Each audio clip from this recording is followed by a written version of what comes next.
Good evening. आ जाइए।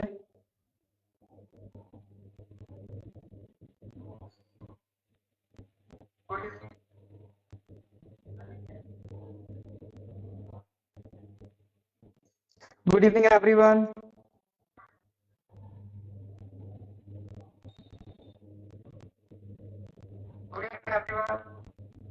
Team कह रहे हैं फर्स्ट क्लास है, तो उम्मीद है आपका फर्स्ट क्लास अच्छा रहेगा।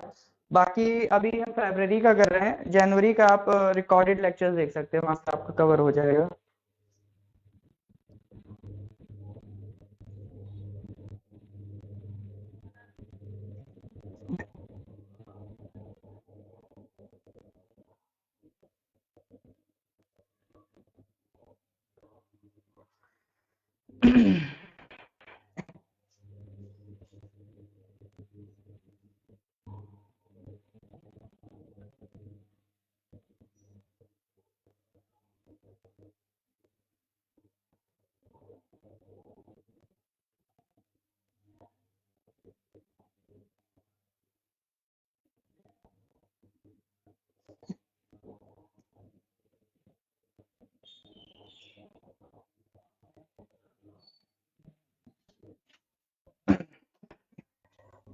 हाँ जी।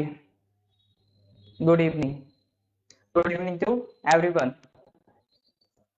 तो जैसे कि हम लोग अभी जनवरी का अपना करंट अफेयर्स कंप्लीट करके आए हैं। अच्छा एक मिनट, ये लैम्प थोड़ा प्रॉब्लम करेगा, मुझे लगता है इसको बंद कर देता हूँ।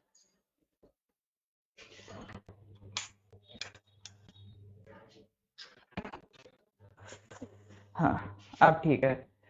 तो जनवरी का हम लोग अपना आपका करंट अफेयर्स करके आए हैं, तो अभी फरवरी का चल रहा है। आज तीसरी क्लास है, इसके बाद एक और क्लास लेंगे हम फरवरी करंट अफेयर्स की।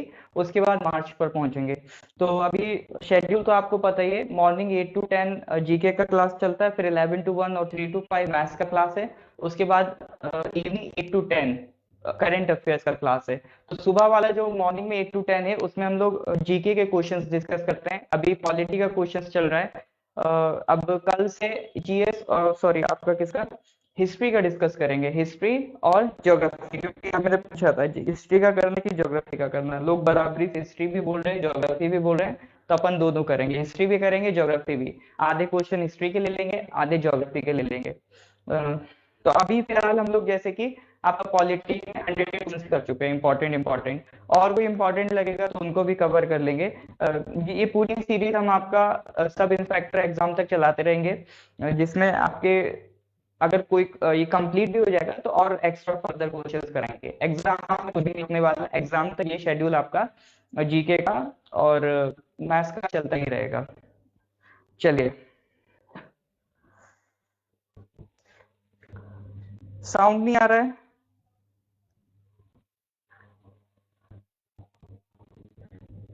Late me check. साउंड इधर तो आ रहा है, आप एक बार अपनी साइड चेक करिए। आप तीन काम मैं हमेशा बोलता हूँ। प्रणाम जी तेनजिन जी, प्रणाम। हाँ, तो तीन काम मैं हमेशा बोलता हूँ। एक तो आप ऐप यूज करिए फेसबुक का। दूसरा, मैं भूल गया दूसरा क्या था। हाँ, एक तो फेसबुक यूज करेंगे, ऐप यूज करेंगे, प्लस आप अगर किसी तरह से कोई प्रॉब्लम हो रही है, आपको समझ नहीं आ रहा है या अटक रहा है, तो एक बार फिर से रिफ्रेश कर लीजिए पेज को। कभी कभी रिफ्रेश करने से भी प्रॉब्लम ठीक हो जाती है। ठीक है। देखिए डैनियल जी कह रहे हैं साउंड एक्सीलेंट है। Good evening everyone. हाँ देखिए लिकारो कह रहे हैं ज्योग्राफी। जो कह रही हो आपकी तरह और भी लोग हैं जो हिस्ट्री पे कह रहे थे, तो इसीलिए हमने हिस्ट्री और ज्योग्राफी दोनों कर लिया है। चलिए गुड इवनिंग एवरीवन, आ जाइए, सब लोग आ गए।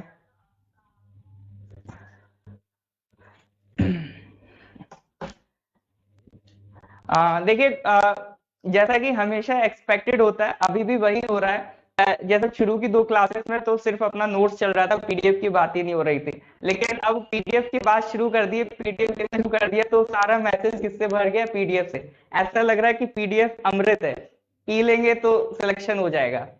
पीडीएफ आपको वैल्यूएबल है, लेकिन पीडीएफ का पर्पस सिर्फ ये नहीं है कि आप उसे स्टोर करें। मेजॉरिटी जनता क्या करती है, उसे स्टोर कर लेगी। पीडीएफ लिया, बस अपना एक म्यूजियम बना लेंगे, मोबाइल में, उसमें वो स्टोर रहेगा कि हाँ देखो कभी हमने एसआई की तैयारी करी थी तो इस पीडीएफ से पढ़ाई करी थी।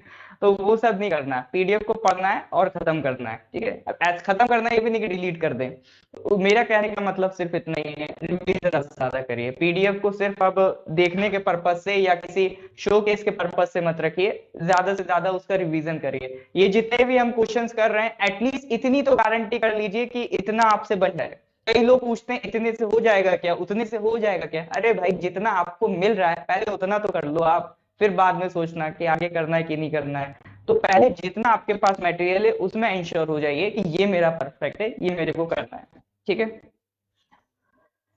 All right, good evening everyone. तो सब लोग जुड़ चुके हैं। हाँ, आतिना जी ने बताया, मैं भूल गया था। दूसरा जो काम था, एक तो ऐप यूज करिए और जो वीडियो क्वालिटी है सेटिंग में जाकर उसको 720 पिक्सल कर लीजिए। और अगर फिर भी कोई दिक्कत आए तो पेज को रिफ्रेश कर लीजिए। ये दो तीन काम थे। पीडीएफ के आंसर, ये देखिए ये भी डिमांड आने लगी, मैंने पीडीएफ शुरू किया अब डिमांड आ रही है पीडीएफ के आंसर। तो ओगम जी, आज से मैंने शुरू कर दिया पीडीएफ के आंसर देना। आज जो आप लोगों को पीडीएफ मिला होगा उसमें आंसर मेंशन्ड है। कैसे मेंशन्ड है? करेक्ट आंसर को बोल्ड कर दिया है मैंने, अलग से कहीं मेंशन नहीं कर रहा है कि दिस आंसर इज से, उसी करेक्ट आंसर को बोल्ड कर दिया है। अब हम यही करा करेंगे, जो अभी डिस्कशन करा करेंगे उस डिस्कशन होने के बाद, जैसे आज का और शाम का जो डिस्कशन था वो जब हो गया तो डिस्कशन होने के बाद हमने क्या करा, आपका पीडीएफ को विद आंसर्स पहुंचा दिया, ठीक है। तो आपको क्या करना है, बस पीडीएफ अभी डिस्कस कर लेना है यहाँ पर और आपको पीडीएफ मिल जाएगा विद आंसर्स। आंसर कैसे होंगे? करेक्ट आंसर को बोल्ड कर देंगे, बस इतना कर रखा है, ठीक है। तो जिनको ये पढ़ने का शौक है उनके लिए भी हो जाएगा। ज्यादातर लोगों को किताबें खरीदने का शौक होता है, पढ़ने का शौक कम होता है। कई ऑथर तो इसीलिए अमीर हो जाते हैं। किताबें लोग पढ़ते कम है, खरीदते ज्यादा है। जेम्स ताकि कह रहे हैं पहली बार टी शर्ट में आपको देखा तो मस्त लग रहा है। अच्छा चलिए, अब टी शर्ट ही पहन के आया करूंगा, टी शर्ट ज्यादा हैंडी रहती है। नहीं, लोग आपका आज मार्च का नहीं होगा, आज हम फरवरी का ही करेंगे। कल, आज कल भी फरवरी का करेंगे, उसके बाद परसों से मार्च का स्टार्ट करेंगे। रेडी कह रहे हैं पीडीएफ नहीं मिला, पीडीएफ ग्रुप पर शेयर हो गया है, अगर ग्रुप पर ऐड नहीं है तो पीडीएफ नहीं मिला होगा, बाकी अगर आप ग्रुप पे ऐड हैं तो पीडीएफ आपको मिल गया होगा। और इन केस अगर आपको पीडीएफ ढूंढने में दिक्कत आ रही है तो ये स्क्रीन पर आपको एक नंबर दिख रहा होगा 8076535685, ये अमरजीत सर का नंबर है, इस पे व्हाट्सएप कर दीजिए। उनको बोल दीजिए आपको वो ग्रुप में ऐड कर देंगे, अगर आप ग्रुप में ऐड नहीं है। अदरवाइज अगर आप ग्रुप में ऐड हैं तो आपको पीडीएफ जरूर मिलेगा, और इन केस नहीं ऐड है तो ये नंबर मेंशन है, इस पे मैसेज कर दीजिए। चलिए, तो हमारे जो एक्सपेक्टेड नंबर ऑफ स्टूडेंट्स हैं वो ऐड ज्वाइन हो चुके हैं। तो अब हम स्टार्ट कर रहे हैं अपना आज का करंट अफेयर्स। तो तैयार हो जाइए, आपकी स्क्रीन पर पहला सवाल ये रहा। Question number 1, bye many a happy accident is an autobiography of. ये किताब क्या है? एक ऑटोबायोग्राफी की है। क्वेश्चन क्या है? ये किसकी ऑटोबायोग्राफी है? बताइए ये किसकी ऑटोबायोग्राफी है? Bye many a happy accident, ये किसकी ऑटोबायोग्राफी है? मुझे लग रहा है शायद मोबाइल में कमेंट स्लो आते हैं।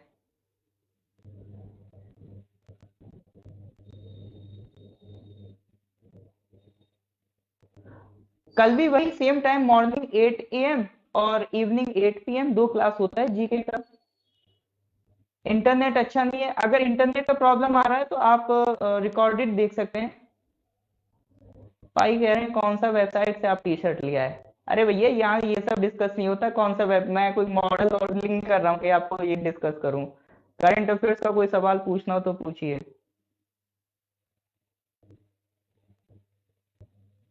चलिए, by many a happy accident is an autobiography of Venkaiah Naidu, Hamid Ansari, Pratibha Patil, Shashi Tharoor. तो आंसर आ रहे हैं, आंसर में क्या लिख रहे हैं?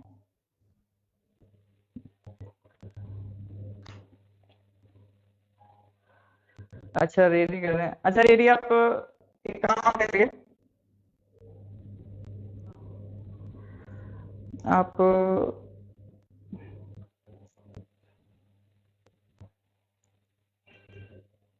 आज आप एक बार रिली आप एक काम करिएगा, अपना नाम लिख के अमरजीत सर को मेंशन कर दिएगा, ठीक है? एक बार और मैसेज कर दिएगा, मैं अलग से पर्सनली देख लूंगा, ठीक है? वैसे बहुत ज्यादा क्वेरी रहती है, 500 प्लस स्टूडेंट्स की क्वेरी है, तो एक बार में सबको सॉल्व करना पॉसिबल नहीं होता है, तो वन बाय वन हम ट्राई करते हैं सबकी क्वेरी सॉल्व करें। तो आप एक बार और मैसेज भेजिएगा, मैं पर्सनली आपका नाम देख लूंगा, ठीक है? पार्ट 3 सर जी आज डिस्कस हो रहा है, ये जब डिस्कस हो जाएगा इसके बाद हम आपको भेज देंगे। ये डिस्कस हो जाए फिर हम भेज देंगे। तो करेक्ट आंसर पूछ रहा है, by many a happy accident. Shashi Tharoor क्यों लग रहा है? अगर शशि थरूर की किताब होती कोई बहुत टफ सा नाम होता, ठीक है? फेराजियो, पता नहीं क्या कहता है, वो टफ इंग्लिश होती है, अपने इंग्लिश वाले टीचर से पूछिएगा। तो पहला क्वेश्चन है, by many a happy accident is an autobiography of Venkaiah Naidu, Hamid Ansari, Pratibha Patil और शशि थरूर। तो ये ऑटोबायोग्राफी किसकी है? ये हामिद अंसारी की है, तो correct answer is B. Correct answer is B, Hamid Ansari. ठीक है, correct answer is B, Hamid Ansari.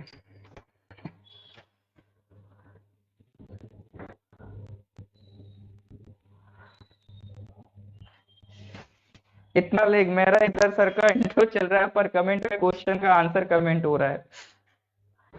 देखिए ये थोड़ी हम लोगों ने नोटिस करी है कि आपका इंटरनेट का प्रॉब्लम है, तो मेरे हिसाब से आपके यहाँ जो यूनियंस हैं, स्टूडेंट यूनियन से, उन लोगों को थोड़ा बात करनी चाहिए टेलीकॉम कंपनी से, ताकि वो इंटरनेट कनेक्टिविटी थोड़ा वहाँ इंप्रूव करें।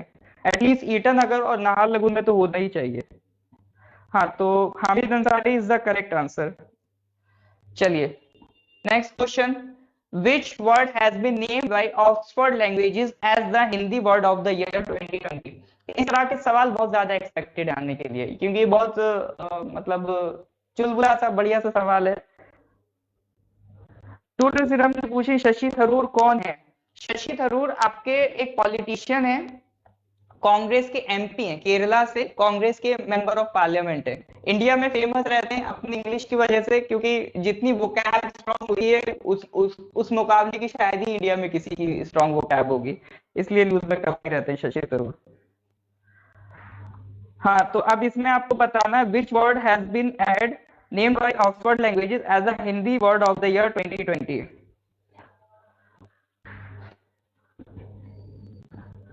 बी ऑप्शन पे लोग ज्यादा जा रहे हैं, रोधी कह रहे हैं संविधान, बाकी लोग किधर जा रहे हैं? आत्मनिर्भरता की तरफ। बाकी लोग किधर जा रहे हैं? आत्मनिर्भरता की तरफ। आत्मनिर्भरता, आत्मनिर्भर भारत नहीं है, क्या है? आत्मनिर्भरता। थोड़ा वर्ड टफ हो रहा है ना ये, तो क्वेश्चन नंबर 2 का करेक्ट आंसर भी यही है, आत्मनिर्भरता। आत्म आत्म मतलब सेल्फ, निर्भर मतलब डिपेंडेंट, अगर आप सेल्फ डिपेंडेंट हो जाएं।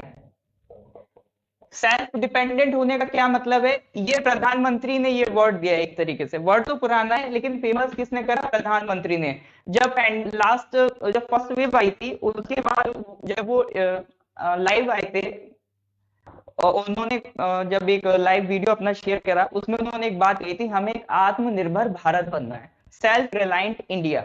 आत्मनिर्भर भारत से मतलब है ऐसा कंट्री जो अपने लेवल पे ही काफी प्रोडक्शन कर लेता हो, हमें बाहर से कुछ मंगाना ना पड़े, ना ना हमें टेक्नोलॉजी बाहर से मंगानी पड़े, ना हमें गाड़ियां बाहर से मंगानी पड़े, कुछ भी बाहर से ना मंगाना पड़े, हर चीज हम खुद ही प्रोड्यूस कर लें, खुद ही मैन्युफैक्चर कर लें, तो ऐसा कंट्री होता है आत्मनिर्भर Bharat, self reliant India, self dependent, या फिर जो इंग्लिश में ज्यादा वर्ड यूज होता है वो है सेल्फ रिलायंट इंडिया। कोई भी ऐसा टॉपिक हो जो आत्मनिर्भर भारत से कनेक्ट हो रहा हो, कहीं भी अगर आपको आत्मनिर्भर भारत लिखा दिख जाए तो उस चीज को अच्छे से पढ़ लिएगा, क्योंकि आत्मनिर्भर भारत से एक या दो सवाल गारंटेड है, आएंगे ही आएंगे। तो आत्मनिर्भर भारत से किसी ना किसी तरह से कनेक्ट होकर क्वेश्चंस आने की संभावना 100% है, तो कहीं भी आत्मनिर्भर भारत से रिलेटेड कोई भी चीज दिखे वो जरूर करके जाएं।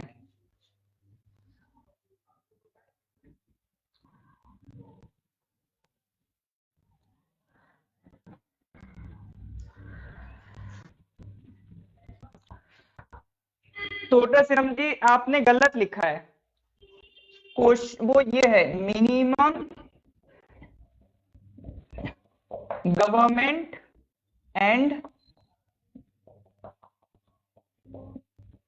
मैक्सिमम गवर्नेंस, जो आप पूछना चाह रहे हैं वो ये चीज है, minimum government and maximum governance. देखिए इसमें बेसिक फंडा सिर्फ इतना ही है कि गवर्नमेंट की जो प्रेजेंस है वो कम हो और गवर्नमेंट की जो सुविधाएं हैं वो आपको ज्यादा से ज्यादा मिले। जैसे कि फॉर एग्जांपल पहले आपको एक रेलवे टिकट लेना होता था, तो आप क्या करते थे, प्लेटफॉर्म पे जाते थे, रेलवे स्टेशन जाते थे, वहां जाके आप रिजर्वेशन का एक फॉर्म भरते थे, फिर वहां से एक एम्प्लॉय आपका रिजर्वेशन बुक करता था।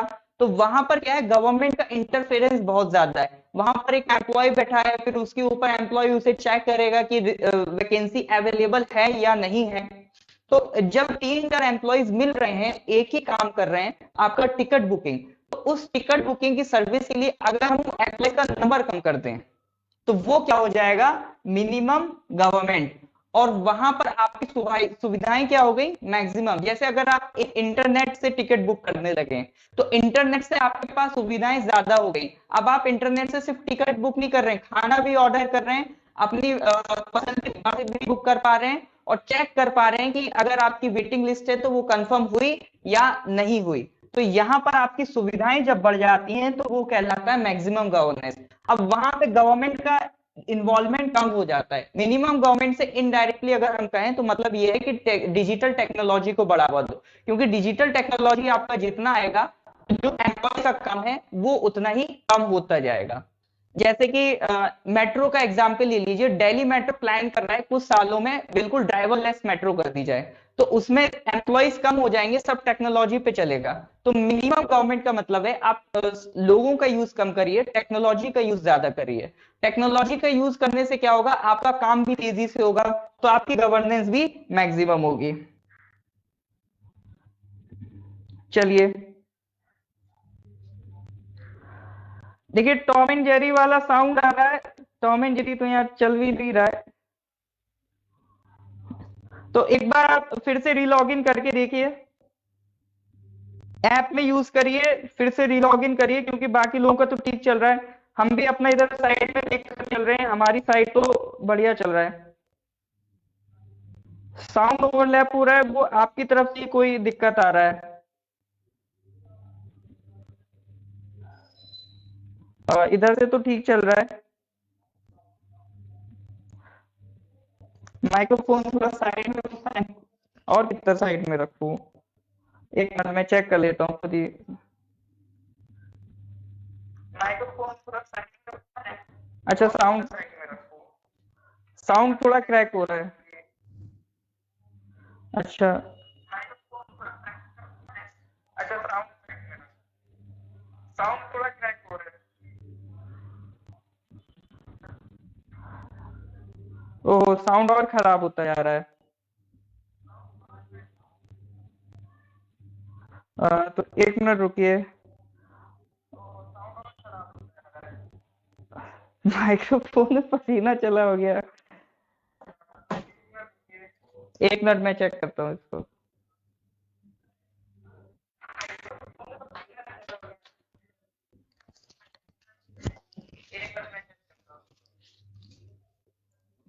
अब और कितना दूर रखूं,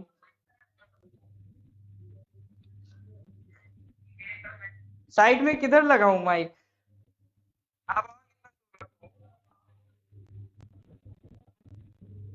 विजय जी, ये आपको नहीं सोचना है, लॉस हो रहा है प्रॉफिट हो रहा है वो हम देख लेंगे। अ, विजय जी, ये आपको नहीं सोचना है, लॉस हो रहा है प्रॉफिट हो रहा है वो हम देख लेंगे। अभी इधर तो हमारा साउंड ठीक हो रहा है, बस पता नहीं थोड़ा सा शायद वो टेक्निकल ग्लिच हो रहा है, कहीं ओवरलैप हो रहा है कहीं कहीं साउंड। अभी देखिए साउंड तो इधर ठीक ही आ रहा है। इधर तो हमारा साउंड ठीक हो रहा है, बस पता नहीं थोड़ा सा शायद वो टेक्निकल ग्लिच हो रहा है, कहीं ओवरलैप हो रहा है कहीं कहीं साउंड। अभी देखिए साउंड तो इधर ठीक ही आ रहा है। इधर तो हमारा साउंड ठीक हो रहा है, बस पता नहीं थोड़ा सा शायद वो टेक्निकल ग्लिच हो रहा है, कहीं ओवरलैप हो रहा है कहीं कहीं साउंड। अभी देखिए साउंड तो इधर ठीक ही आ रहा है। अभी ओके हो गया है। चलिए, कुछ लोग कह रहे हैं ठीक है, कुछ लोग कह रहे हैं ठीक नहीं है। देखिए हाँ, थोड़ा बहुत तो क्रैक हो रहा होगा साउंड साउंड थोड़ा बहुत क्रैक हो रहा होगा उसको आप लोग प्लीज थोड़ा सा कॉपरेट कर लीजिए, क्योंकि कुछ दिनों में हम वो प्रॉब्लम भी आपका सॉल्व कर देंगे, ठीक है। जो हल्का फुल्का जो क्रैक होने वाला साउंड है, उसके अलावा और कोई मेजर कोई इशू हो रहा हो तो बताइए, जैसे कि अगर बिल्कुल साउंड नहीं आ रहा हो इस तरह का, या बहुत ज्यादा साउंड डिस्टॉर्ट हो रहा हो, तो इस तरह का कोई दिक्कत हो रहा हो तो बताइए।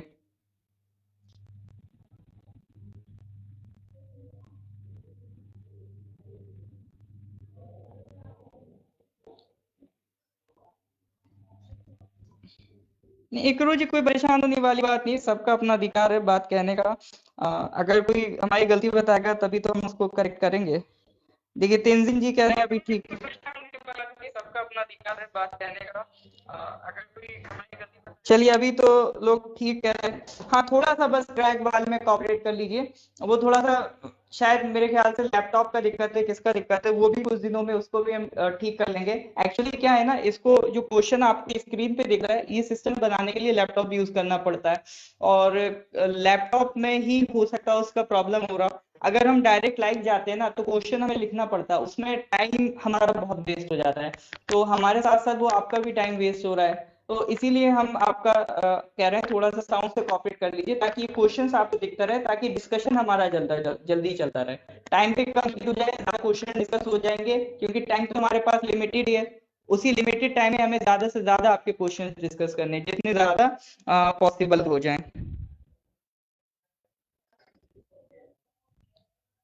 चलिए फिर शुरू कर लेते हैं। बस थोड़ा सा कॉप अप कर लीजिए, कुछ दिन की बात है, डेफिनेटली वी विल इंश्योर कि कुछ दिनों में आपकी वो प्रॉब्लम भी हम ठीक कर देंगे। चलिए तो क्वेश्चन नंबर 2 हो गया, क्वेश्चन नंबर 2 का आंसर है बी, आत्मनिर्भरता। नेक्स्ट क्वेश्चन आ रही है, डिफेंस मिनिस्टर राजनाथ सिंह ने इनॉग्रेट कराया एरो इंडिया 2021 किस एयरफोर्स स्टेशन पर? चार ऑप्शन है, हाकिम पे, डांडीगल, येलहांका और बिदार। कहां पर किया है? चार ऑप्शन है, करेक्ट आंसर बताइए।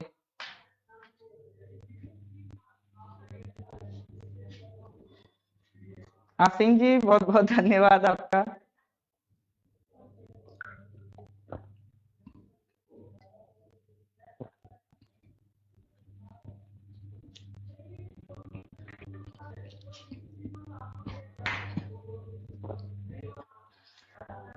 तो क्वेश्चन नंबर 3 का करेक्ट आंसर बताइए कौन सा होगा, हाकिम पेट, डांडीगल, यलहंका या बिदार?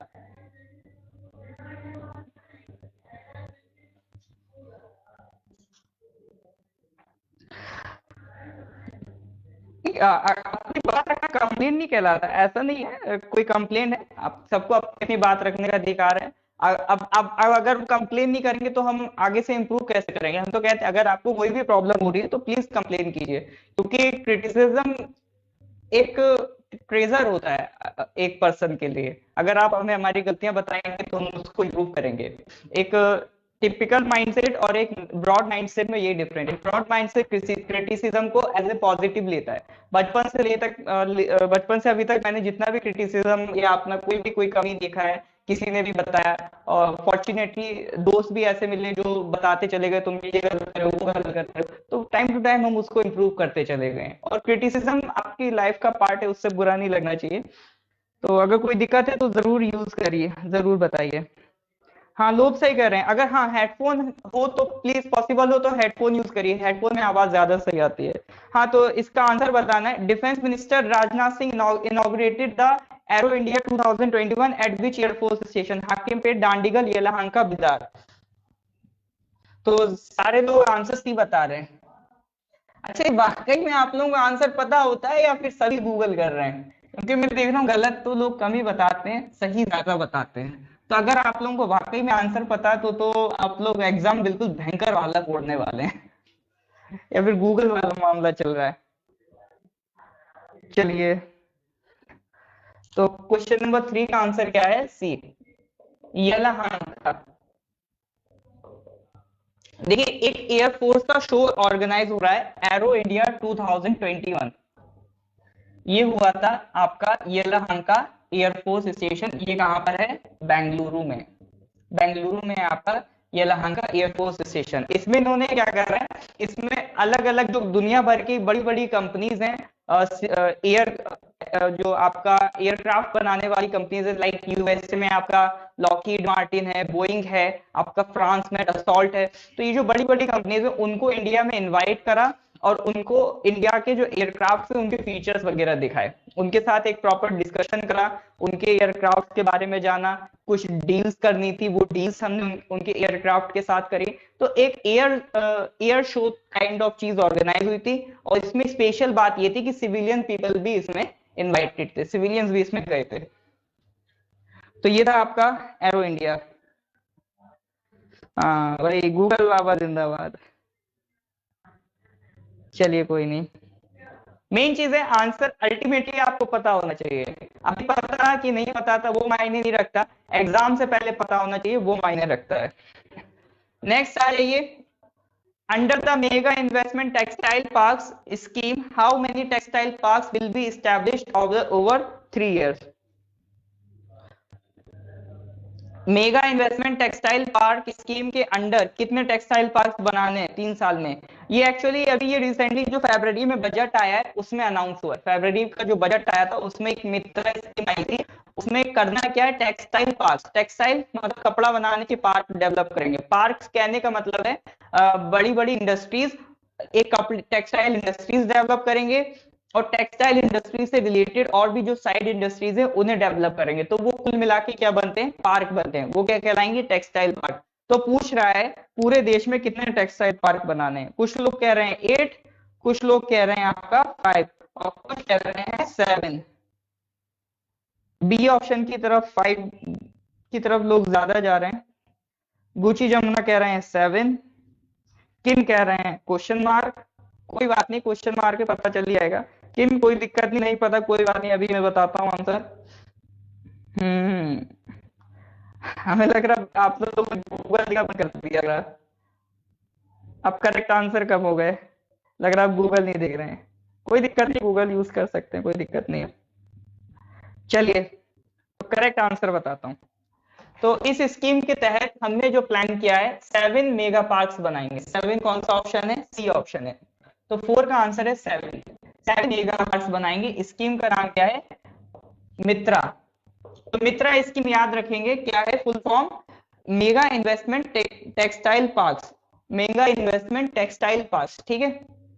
मित्रा स्कीम जो है वो किसकी रिलेटेड है, टेक्सटाइल से रिलेटेड है, ये याद रखेंगे। मेगा स्कीम किससे रिलेटेड है, टेक्सटाइल से रिलेटेड। ये अंडर मिनिस्ट्री ऑफ टेक्सटाइल्स आएगी, क्योंकि इंडिया में देखिए टेक्सटाइल्स का प्रोडक्शन एक अच्छा खासा लेवल पे रहा है, एक्सपोर्ट हमारे बहुत अच्छे लेवल पे रहे हैं, तो उसको और प्रमोट करना है एक्सपोर्ट्स को इन टेक्सटाइल। वीडियो बाद में अवेलेबल रहेगी, आप पेज पर जाके देख सकते हैं, वहां पर भी पहले अवेलेबल थी, ठीक है। आप पेज पे जाके देख सकते हैं, जो पुरानी वीडियो है वो भी आपकी अवेलेबल होंगी, ठीक है, वो आपको मिल जाएगा, उसके लिए परेशान नहीं होना है, ठीक है।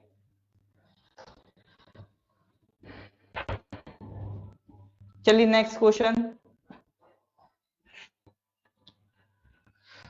आर फॉर मित्रा, ये आप गूगल कर लीजिए, मिल जाएगा मित्रा की फुल फॉर्म। मुझे तो जितना याद है अभी मिनिस्ट्री ऑफ टेक्सटाइल पार्ट्स ही है कुछ। पीडीएफ में ग्रुप पे भेज दूंगा, आप अगर ग्रुप पर ऐड होंगे तो ग्रुप पर पीडीएफ मिल जाएगी। अदरवाइज आपके जो ये पूरा लेक्चर है, लेक्चर जब खत्म होगा तो एक नंबर आपको उस लेक्चर के साथ मिलेगा, उस नंबर पे आप जरूर मैसेज कर देंगे, व्हाट्सएप कर देंगे, आपको पीडीएफ मिल जाएगा। हाँ, which of the following ministries is organizing उद्योग मंथन, ministry of textiles, agriculture, commerce और ट्राइबल अफेयर्स, कौन सी मिनिस्ट्री ऑर्गेनाइज कर रही है उद्योग मंथन।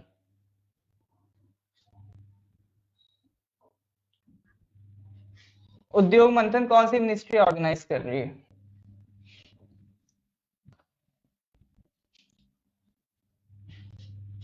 उद्योग मंथन का मतलब क्या है, उद्योग मंथन, उद्योग मंथन में आपका उद्योग का मतलब तो होता है कॉमर्स, बिजनेस, और मंथन का मतलब होता है थिंक, ठीक है, विचार करना, डिस्कस करना, ठीक है, कुछ डिस्कस करना, ये सब होता है इसका, ये किसका मतलब होता है, मंथन का।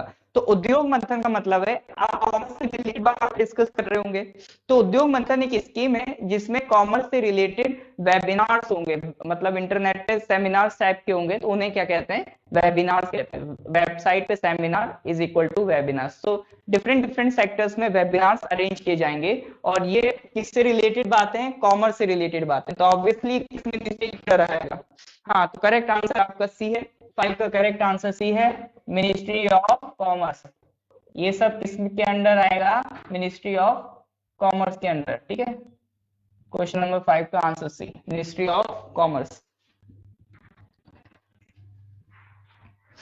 कॉमर्स मिनिस्ट्री के अंडर आएगा, क्योंकि यहाँ पर बात किसकी हो रही है? बात हो रही है उद्योग की। उद्योग क्या होता है? Commerce, trade.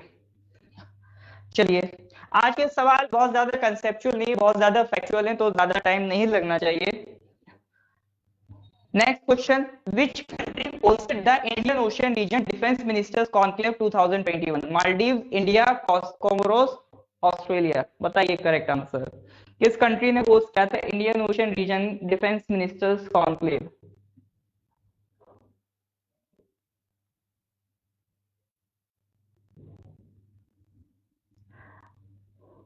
पीडीएफ पार्ट जो आपका बनेगा, वो आपको इन क्वेश्चंस का डायरेक्ट पीडीएफ विद आंसर्स मिल जाएगा।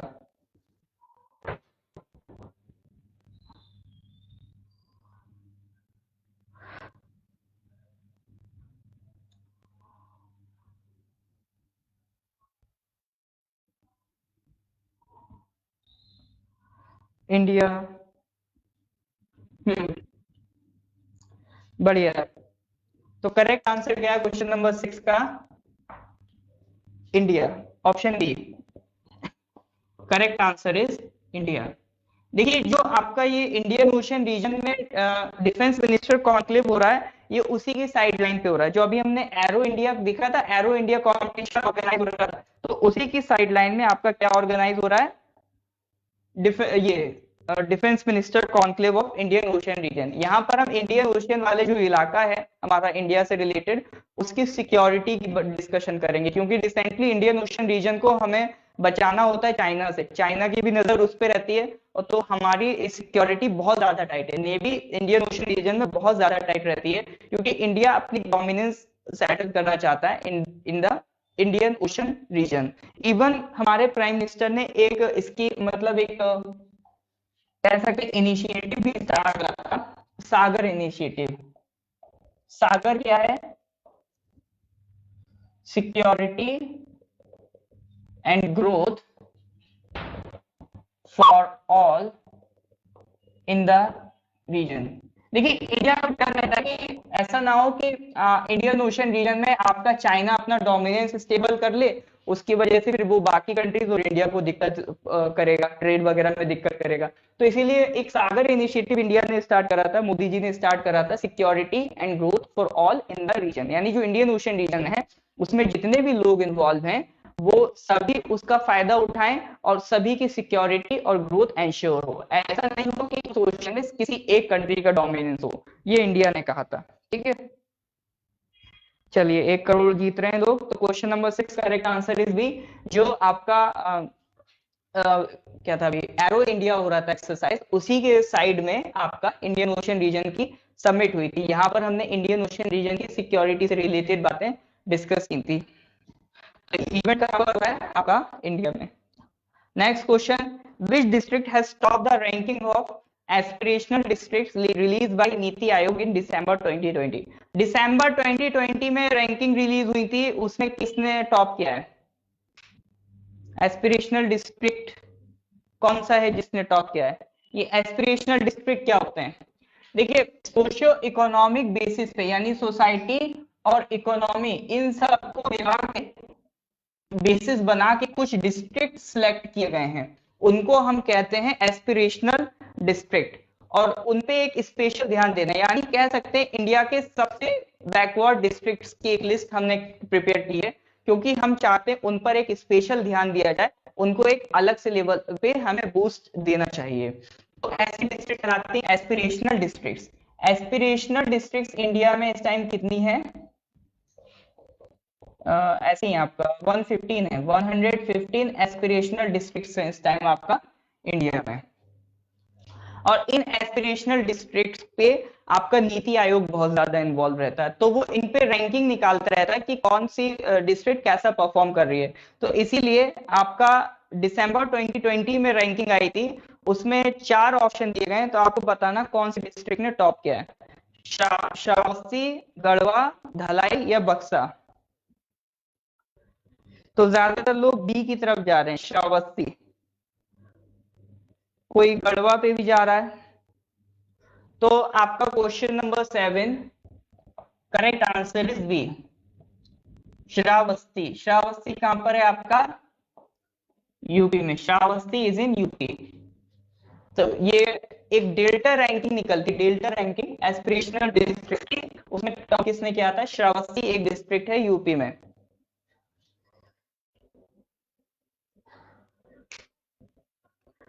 जरूर, सब आईएएस आईपीएस बनेगा। साउंड टू ओवरलैप, एक minute check, let me check. Saraswati नहीं, श्रावस्ती है। साउंड टू ओवरलैप, एक minute let me check. Saraswati नहीं, श्रावस्ती है।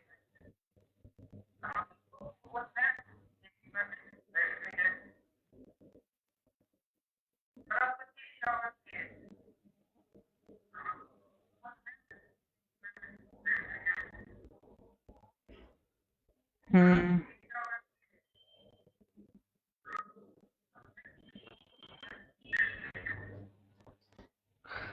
ये तो मैं खुद नहीं समझ पा रहा हूँ, ये साउंड क्यों ओवरलैप हो रहा है, जबकि होना तो नहीं चाहिए साउंड ओवरलैप। ये तो मैं खुद नहीं समझ पा रहा हूँ, ये साउंड क्यों ओवरलैप हो रहा है, जबकि इसका भी देखिए कुछ करते हैं।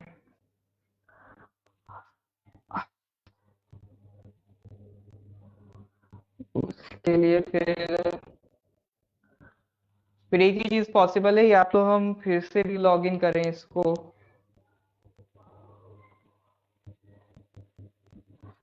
मैं इधर उधर जाता हूँ तब होता है, ऐसे नहीं होता है।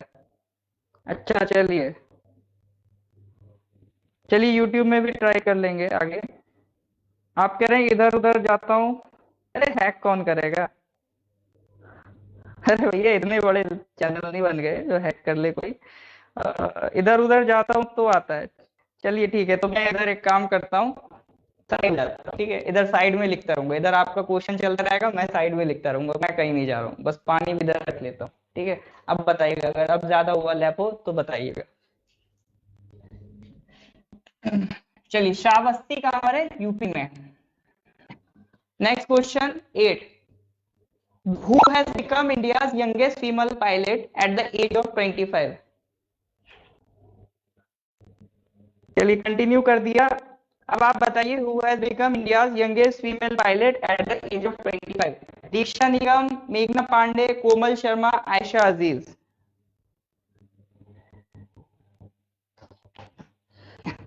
करेक्ट आंसर बताइए।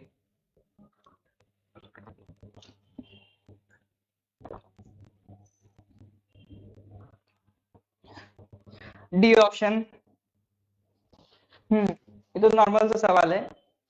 एट द एज ऑफ 25 सब यंगेस्ट पायलट इंडिया में कौन बनी? First female pilot, youngest female pilot, उनका नाम क्या है? आयशा अजीज।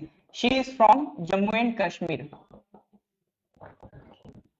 विमेन एम्पावरमेंट के लिए एक बड़ा एग्जाम्पल इसलिए क्योंकि पायलट वाली जो फील्ड है वो मेल डोमिनेटेड है, इसमें फीमेल कंट्रीब्यूशन बहुत ही अराउंड नेग्लिजिबल ही है, बहुत कम है फीमेल कंट्रीब्यूशन। तो ऐसी फील्ड में जाना जो विमेन डोमिनेटेड है, वो मेल डोमिनेटेड है, वो अपने आप में एक बहुत अच्छा विमेन एम्पावरमेंट होता है। और ऐसे लोग आपका और भी लोगों को मोटिवेट करते हैं, उनके लिए भी एक इंस्पिरेशन बनते हैं। इसीलिए मैं आपसे कहता हूं, आप लोग भी मेहनत करिए, क्योंकि आपकी मेहनत सिर्फ आपको नहीं बनाएगी, आपके आसपास में कई और लोगों को डेवलप कर देगी। क्योंकि जब आप कुछ बन जाएंगे तो आपके आसपास में कुछ लोग तो ऐसे होंगे जो आपसे इंस्पायर होंगे और ज्यादा मेहनत करेंगे, वो अपना और एफर्ट बढ़िया देंगे। तो आपकी मेहनत सिर्फ आप तक नहीं होती है, और भी लोगों तक होती है। इसीलिए मैं कहता हूँ मेहनत करिए, क्योंकि सिर्फ उससे आप अपना करियर नहीं बना रहे, आपको कुछ आइडिया नहीं होगा उससे आप कितने और लोगों का करियर इनडायरेक्टली बना देंगे। चलिए, शी इज 25 ईयर्स ओल्ड है, 15 ईयर्स नहीं है, 16 ईयर्स पे तो उन्हें लाइसेंस मिला था आयशा अजीज को। No she is 25।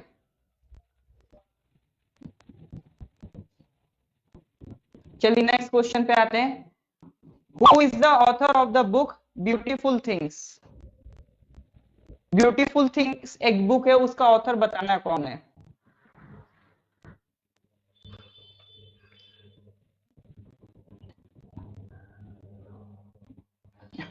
Beautiful things का ऑथर बताइए कौन है?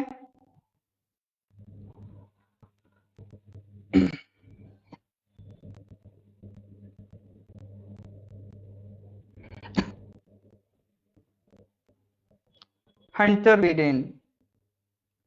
और क्या क्या ऑप्शन आ रहे हैं?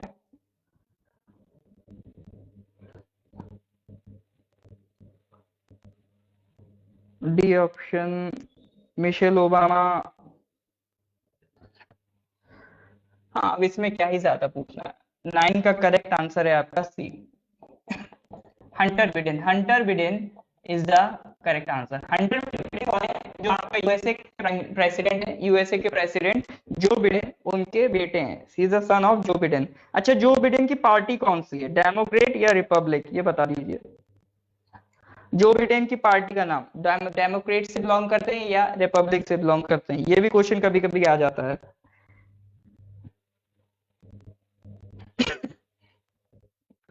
He is the son of Joe Biden, ठीक है। डेमोक्रेट्स, हाँ बढ़िया। विल बैक सून रिपब्लिक के नहीं हो? अरे विल बैक सून आप तो बहुत दिन बाद बैक आए लग रहा है, शायद कल नहीं आए थे। हाँ तो डेमोक्रेटिक, बढ़िया, डेमोक्रेटिक है, रिपब्लिक आंसर नहीं है, डेमोक्रेटिक पार्टी से बिलोंग करते हैं। चलिए नेक्स्ट क्वेश्चन, क्वेश्चन नंबर 10। प्रधानमंत्री ने एक डिस्कवरी कैंपस का फाउंडेशन स्टोन डाला है। डिस्कवरी कैंपस कहाँ पर बनाया गया, किस आईआईटी में बनाया गया, ये पूछ रहा है। मतलब फाउंडेशन स्टोन डाला गया, अभी वो बनेगा, तो स्टार्ट हो गया। डिस्कवरी कैंपस क्या, एक रिसर्च एरिया कह सकते हैं, डेवलप कर रहे हैं रिसर्च एरिया, कोई टेक्निकल एरिया बन रहा है। कहाँ बन रहा है? किसी आईआईटी में बन रहा है। तो आपको आईआईटी का नाम बताना है, किस आईआईटी में बन रहा है डिस्कवरी कैंपस।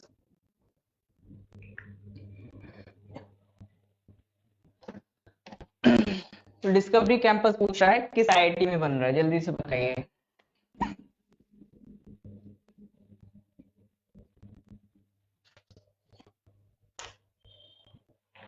आंसर नहीं आया अभी तक मेरे पास। लेट मी सी। हाँ, आंसर आना स्टार्ट हुआ इधर। तो करेक्ट आंसर क्या है? अच्छा, इसमें नहीं आंसर आ रहे हैं, वैसे तो आ रहे हैं। चलिए देखते हैं। हम्म तो करेक्ट आंसर इसका है, question number 10, correct answer is D,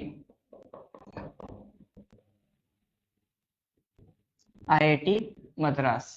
current affairs में कभी कभी आईआईटी की रैंकिंग वगैरह भी आती रहती, क्यूएस यूनिवर्सिटी रैंकिंग से, इस तरह से, तो उसको भी थोड़ा ध्यान में रखा करिए। अच्छा, आईआईटी की फुल फॉर्म बता सकते हैं? आईआईटी का फुल फॉर्म क्या होगा? कमेंट करके बताइए।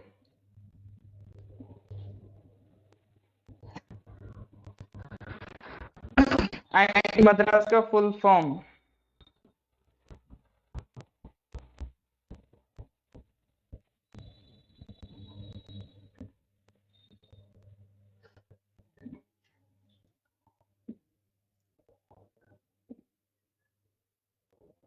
हाँ, करेक्ट आंसर आना स्टार्ट हो गया, इंडियन इंस्टीट्यूट ऑफ टेक्नोलॉजी, बढ़िया। तो आईआईटी का फुल फॉर्म है Indian institute of technology, IIT. तो किस आईआईटी में बन रहा है आपका discovery campus? IIT Madras. Madras कहाँ पर है आपका? आईआईटी मद्रास किस स्टेट में है? आईआईटी मद्रास किस स्टेट में है आपका?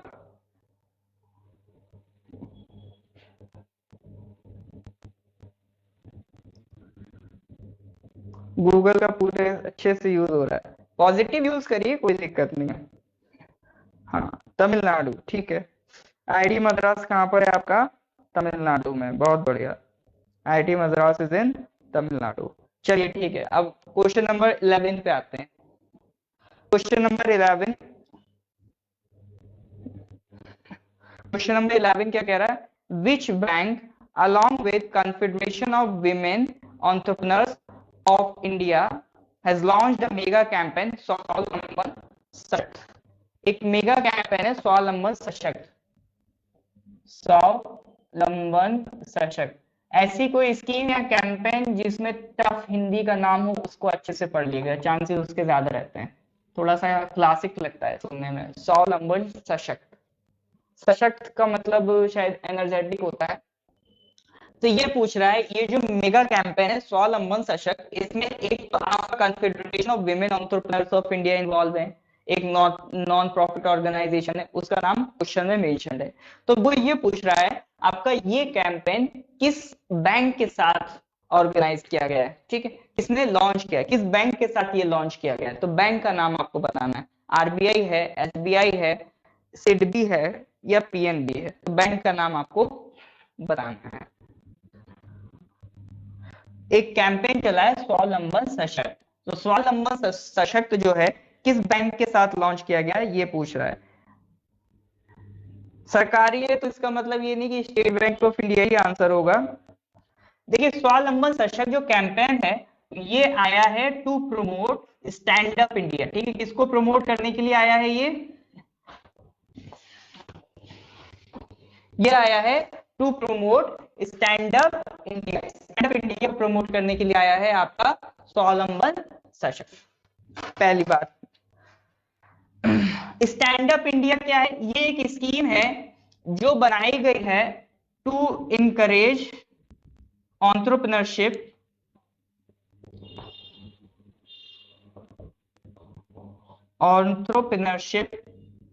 ऑफ विमेन एससी एसटीज, ठीक है, एससीज एसटीज विमेन, इनके एंटरप्रेन्योरशिप को प्रमोट करने के लिए। यानी कोई विमेन है या कोई शेड्यूल कास्ट का पर्सन है या कोई शेड्यूल ट्राइब का पर्सन है तो वो पर्सन को एनकरेज किया जाए ताकि वो स्टैंड अप इंडिया स्कीम के तहत बैंकों से जाकर इजीली लोन ले पाए औरों के कंपेयर में। तो इसमें ये प्लान किया गया है इस कैंपेन में कि एटलीस्ट हर एक बैंक की ब्रांच पर, जो सिडबी बैंक है उसने क्या, एटलीस्ट हर एक बैंक की ब्रांच पर एक विमेन, एक एससी, एक एसटी को लोन मिलना ही चाहिए फॉर एंटरप्रेन्योरशिप। यानी हर एक ब्रांच से एक विमेन, एक एससी, एक एसटी, इनको लोन मिलना चाहिए फॉर एंटरप्रेन्योरशिप। एंटरप्रेन्योरशिप का मतलब है जब आप अपना एक नया बिजनेस स्टार्ट करते हैं। तो बैंक का नाम तो शायद मैं बातों बातों में बोल गया हूं, आप लोगों ने लिख भी दिया है, सिडबी। तो बैंक का नाम क्या है, question number 11, correct answer is C, SIDBI. SIDBI bank है small industries development bank of India. रोगजेन ने फुल फॉर्म भी लिख दी है, बहुत बढ़िया। फुल फॉर्म क्या है आपका, small industries development bank of India, SIDBI bank है आपका। प्रशांत झा कह रहे हैं सबसे पहले आई गिव द आंसर। बधाई हो प्रशांत झा, आपने सबसे पहले आंसर दिया। Small industries development bank of India, इसका काम ही है ये छोटी छोटी इंडस्ट्रीज के लिए लोन प्रोवाइड करना। चलिए नेक्स्ट क्वेश्चन देखते हैं। Question number 12, researchers have discovered 3 fossils of the earliest known living animal, the 550 million old Dickinsonia at which site? ये क्वेश्चन इंपॉर्टेंट है, बताइए आंसर। जिनको क्वेश्चन समझ में नहीं आया वो इधर देखें क्वेश्चन क्या कह रहा है।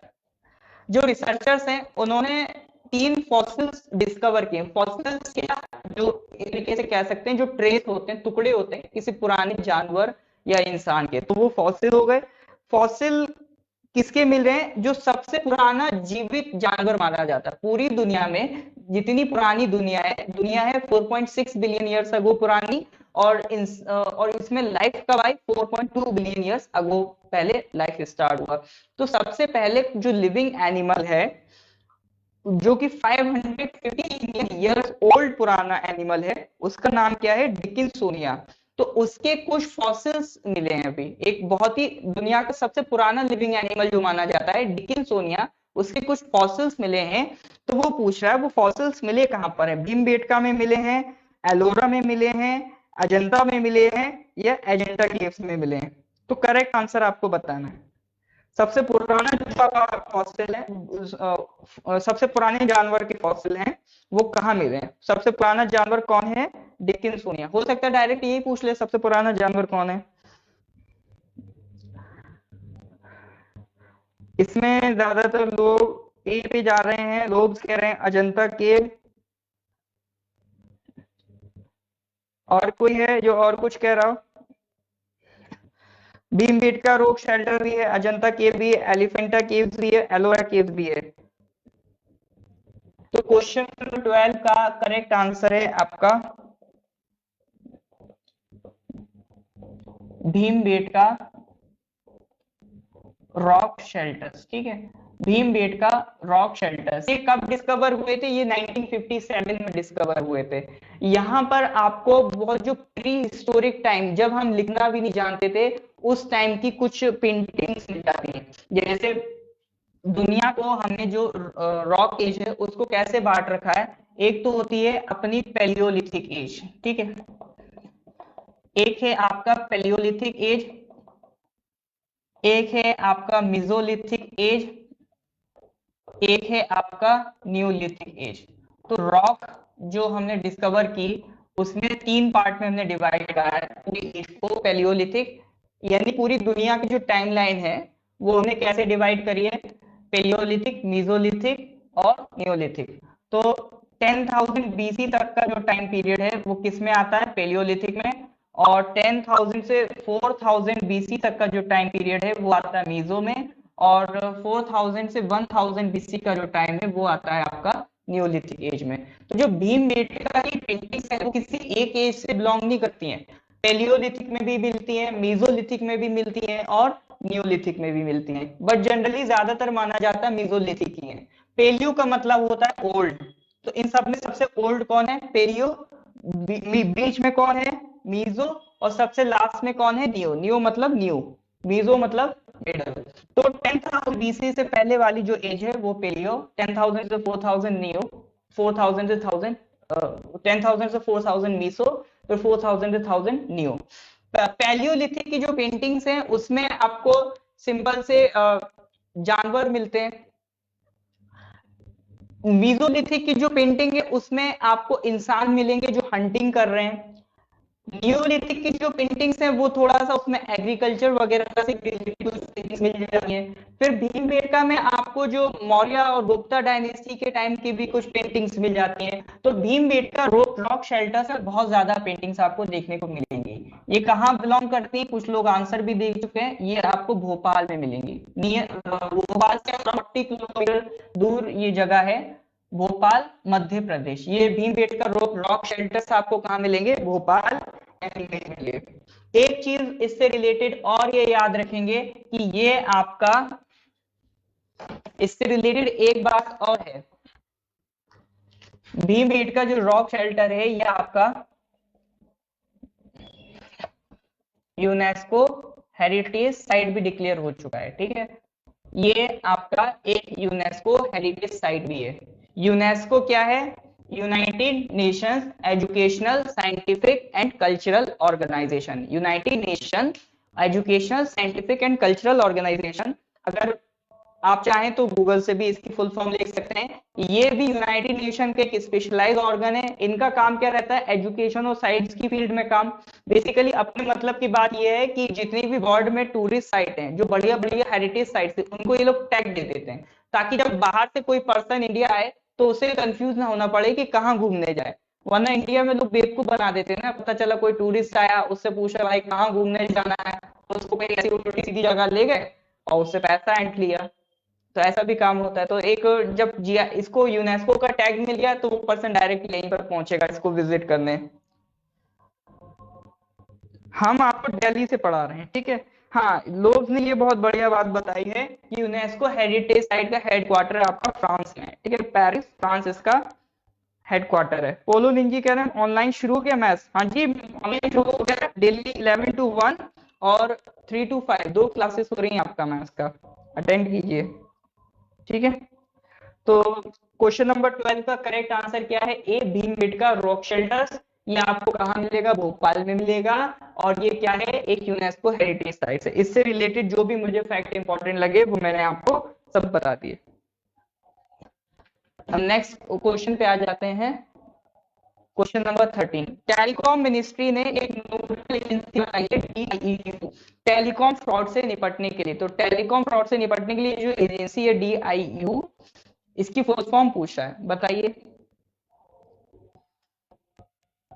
कपांग हम लोग भी अरुणाचल में पढ़ा चुके हैं, अभी दिल्ली लौट के आए हैं। अभी हमने वहां भी अपने SI के बैचेस कंप्लीट किए हैं। अब दिल्ली आपके हम उन्हीं स्टूडेंट्स को रिवीजन करा रहे हैं। अरुणाचल से ही आए हैं हम लोग भी पढ़ा के।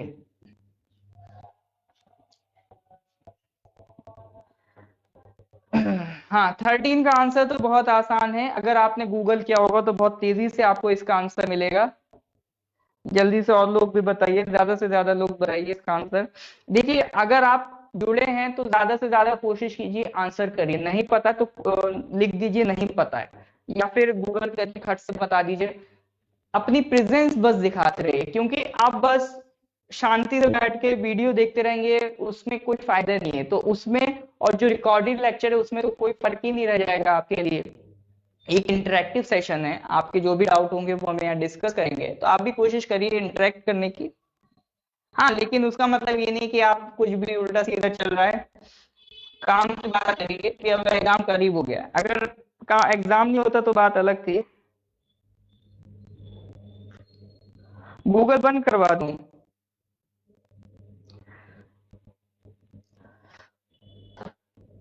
गूगल बंद करवा दूंगा तो सब परेशान हो जाएंगे। अभी एटलीस्ट उसमें कॉन्फिडेंस तो डेवलप हो रहा है कि आप आंसर देख रहे हैं, उससे आपके अंदर एक कॉन्फिडेंस डेवलप होगी कि नहीं, मैंने आंसर एक्सप्लोर करा। गूगल से क्या होता है, आपकी एक एक्सप्लोरिंग की हैबिट डेवलप होती है। क्योंकि कई बार बहुत छोटे छोटे डाउट है, हम वो इधर उधर ढूंढते रहते हैं, टेंशन लेते रहते हैं, हमें समझ में नहीं आता, जबकि गूगल करने से वो तुरंत पता चल जाते हैं। तो गूगल एक एक्सप्लोरेशन के लिए बढ़िया चीज है। चलिए, तो 13 का करेक्ट आंसर क्या है? बी। DIU की फुल फॉर्म है डिजिटल इंटेलिजेंस यूनिट। अभी रिसेंटली क्या हो गया है, बहुत ज्यादा टेलीकॉम फ्रॉड्स बढ़ रहे हैं। जैसे कई बार क्या होता है, आपके पास एक कॉल आएगा, ठीक है, एक कॉल आएगा, उसमें आपसे कहेगा कि सर आपका ATM कार्ड एक्सपायर होने वाला है, जल्दी से मेरे को अपने ATM कार्ड का पिन बताइए, डिटेल्स बताइए, ताकि मैं उसको रीएक्टिवेट कर दूं या अपग्रेड कर दूं। तो कई लोग जो अनअवेयर होते हैं वो खट से अपनी ATM डिटेल्स बता देते हैं और उससे बैंकिंग फ्रॉड हो जाता है। तो ये सारी चीजों से बचाने के लिए डिजिटल इंटेलिजेंस यूनिट बनाई गई है अंडर टेलीकॉम मिनिस्ट्री। अच्छा, टेलीकॉम सेक्टर को रेगुलेट करने वाली बॉडी का नाम बता सकते हैं आप लोग? टेलीकॉम सेक्टर को कौन रेगुलेट करता है?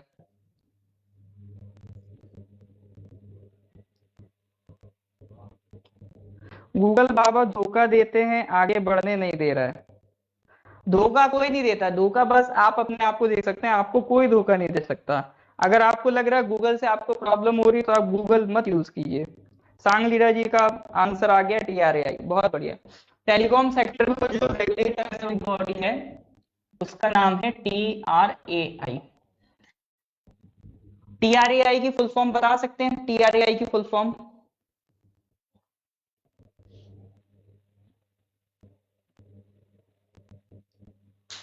PDF मिलेगी, लोग परेशान मत होइए, PDF आपको क्लास के बाद मिल जाएगी इसकी। उसमें आंसर्स भी मैं मेंशन कर दूंगा, जो करेक्ट आंसर होगा उसे बोल्ड कर दूंगा, परेशान होइए। TRAI क्या है?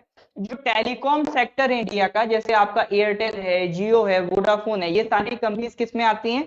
Under telecom sector. तो इनको कंट्रोल करने के लिए एक गवर्नमेंट की बॉडी है, उसी को कहते हैं TRAI। तो TRAI की फुल फॉर्म भी कई लोगों ने लिख दी है, telecom regulatory authority of India. MSME अलग है, MSME ये सब नहीं है। MSME क्या है? जो छोटी छोटी फैक्ट्री लग जाती है, छोटी छोटी इंडस्ट्री, वो MSME आती हैं। TRAI अलग चीज है। TRAI क्या है? Telecom regulatory authority of India. चलिए, अच्छा, जो ये आपकी टेलीकॉम इंडस्ट्री है ये आती है अंडर मिनिस्ट्री ऑफ कम्युनिकेशंस। किसके अंदर आती है ये? Ministry of communications. तो मिनिस्ट्री ऑफ कम्युनिकेशंस के मिनिस्टर का नाम बता सकते हैं आप? अभी रिसेंटली नए अपॉइंट हुए हैं। तो मिनिस्ट्री ऑफ कम्युनिकेशन के मिनिस्टर का नाम बता सकते हैं आप? देख के बताइए। TRAI का हेडक्वार्टर दिल्ली में होगा, एक बार चेक कर लीजिए। TRAI का हेडक्वार्टर शायद दिल्ली में ही होगा। हाँ, तो मैं क्या कह रहा था, मिनिस्ट्री ऑफ कम्युनिकेशंस के मिनिस्टर का नाम, हाँ जी, अभी रिसेंटली चेंज हुए, वो रेलवे के भी मिनिस्टर हैं, जो नए मिनिस्टर बने ये रेलवे के भी मिनिस्टर हैं, मिनिस्टर अश्विनी वैष्णव। ठीक है, मिस्टर अश्विनी वैष्णव कौन है? मिनिस्ट्री ऑफ कम्युनिकेशंस के मिनिस्टर। बहुत बढ़िया। तो क्वेश्चन नंबर 13 तक हमारा निपट गया। चलिए नेक्स्ट क्वेश्चन पे आते हैं, question number 14। What is the name of the third scorpion submarine built under the project P-75?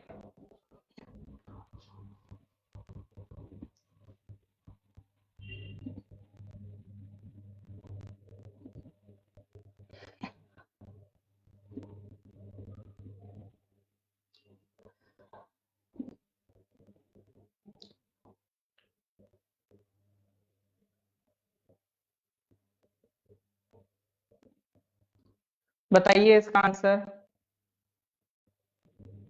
What is the name of the third Scorpion submarine built under the project P-75? Under P-75 third सब scorpion class submarine बनाई जा रही है, उसका नाम क्या है?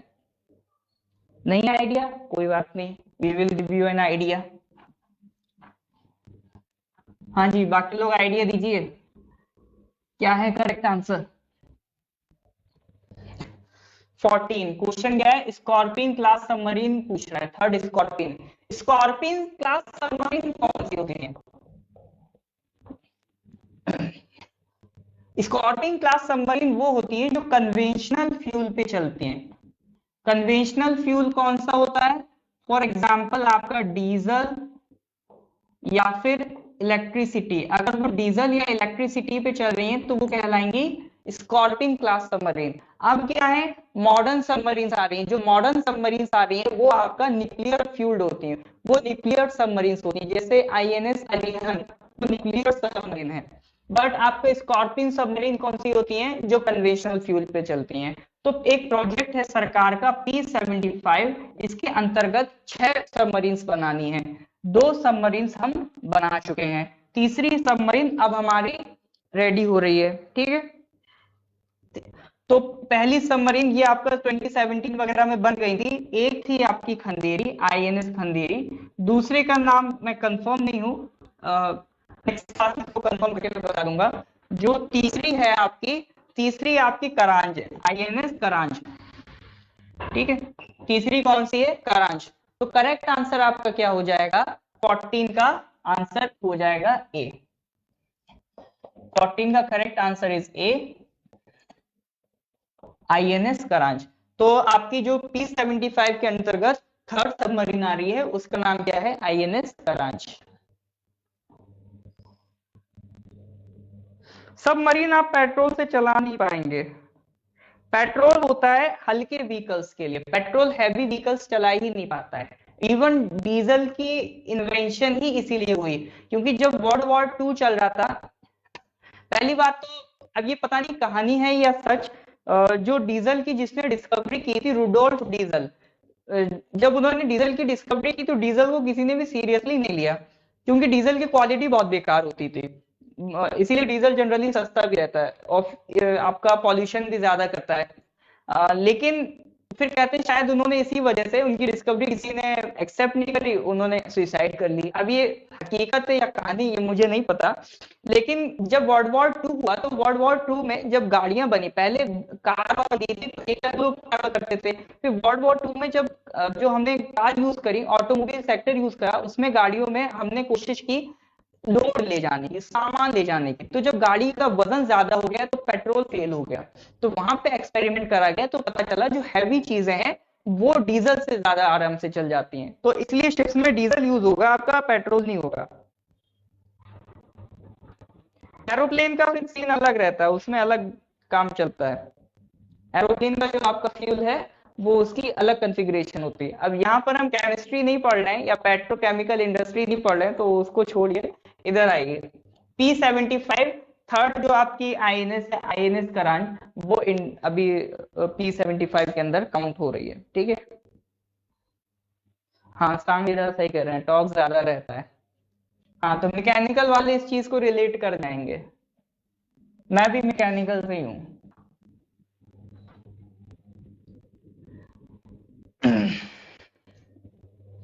पढ़ा होगा ना वही वाला formula, power is equal to tau into omega. वेलोस उसकी वेलोसिटी ओमेगा कम कर दीजिए तो टाउ बढ़ जाएगा, पावर तो सेम है, ठीक है।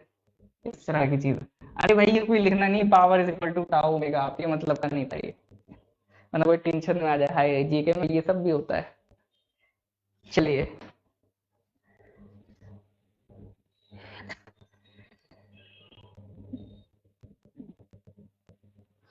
कैरोसिन ऑयल वैसे तो अब ज्यादा यूज ही नहीं होता है, जरूरी नहीं यूज होता था, एक लो लो क्वालिटी फ्यूल है, अब नहीं यूज होता है ज्यादा कैरोसिन वगैरह।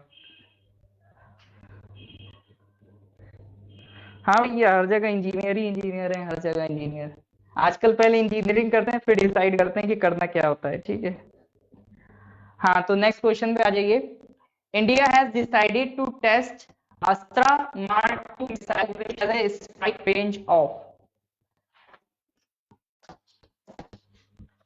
क्वेश्चन नंबर 15 वो पूछ रहा है, एक मिसाइल है अस्त्रा मार्क 2, ये अभी हम इस पे टेस्ट करने जा रहे हैं, तो इसकी रेंज पूछ रहा है कितनी है, अस्त्रा मार्क 2 की range.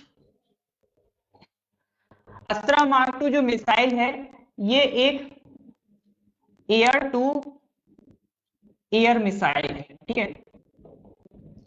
Air to air missile है, एयर टू एयर मतलब हवा में ही दागी जाती है और हवा में ही ये अटैक करती है। और इसकी खासियत है, ये बीवीआर मिसाइल है। बीवीआर मतलब बियॉन्ड विजुअल रेंज। जो एयर टू एयर मिसाइल जिनकी रेंज 38 किलोमीटर से ज्यादा होती है, उनको हम क्या कह देते हैं, बीवीआर, यानी वो बियॉन्ड विजुअल रेंज। चलिए, जो एयर टू एयर मिसाइल आपका 38 किलोमीटर से ज्यादा की स्ट्राइक रखती है, वो क्या हो जाती है, बीवीआर कहलाती है। और ये कैसी मिसाइल है, आपका एयर टू एयर मिसाइल। तो वो पूछ रहा है कि जो आपकी अस्त्रा मार्क 2 मिसाइल है, ये डेवलप किसने की है। It is developed by DRDO, ठीक है।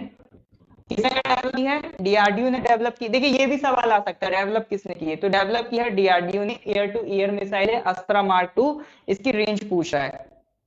अब जितना बताना था हमने बता दिया। करेक्ट आंसर आप बताइए, क्या ऑप्शन होगा इसका। स्ट्राइक रेंज कितनी है अस्त्रा मार्क 2 मिसाइल की, strike range. Question number 15 correct answer बताइए। चलिए, मैं बता देता हूँ। Question number 15 correct answer is a 160 kilometre. इसकी स्ट्राइक रेंज कितनी है, 160 किलोमीटर। इससे पहले जो मिसाइल थी अस्त्रा मार्क 1 या MK1 भी कहते हैं, तो अस्त्रा मार्क 1 की रेंज थी 80 किलोमीटर, इसकी है 160। इसके बाद एक और आएगी अस्त्रा मार्क 3, उसकी होगी 350 किलोमीटर। तो हम डबल करते जाएंगे। तो एक ही बहुत बढ़िया, आपका ये बीवीआर मिसाइल है, एयर टू एयर, डेवलप किसने करी है, डीआरडीओ ने। ये सारा इसके फैक्ट है, इसको थोड़ा सा ध्यान रखिएगा। तो दो तरीके की ज्यादा सवाल पूछने की संभावना है। पहला, डेवलप किसने किया है। टाइप ऑफ मिसाइल भी पूछ सकता है, तो एयर टू एयर मिसाइल हवा में ही दागी जाएगी, हवा के लिए ही, ठीक है। बियॉन्ड विजुअल रेंज ये तो नहीं पूछेगा। डेवलप किसने की ये पूछ सकता है, टाइप मिसाइल पूछ सकता है, रेंज पूछ सकता है। तीन तरह के सवाल यहां से आपके आराम से बन सकते हैं। तीनों तरह की बातें हमने कर ली। विक्टोरिया मायूम कह रहे हैं इस बार भी गूगल नहीं किया, ये तो बहुत अच्छी बात है अगर आप गूगल नहीं करके आंसर दे रहे हैं।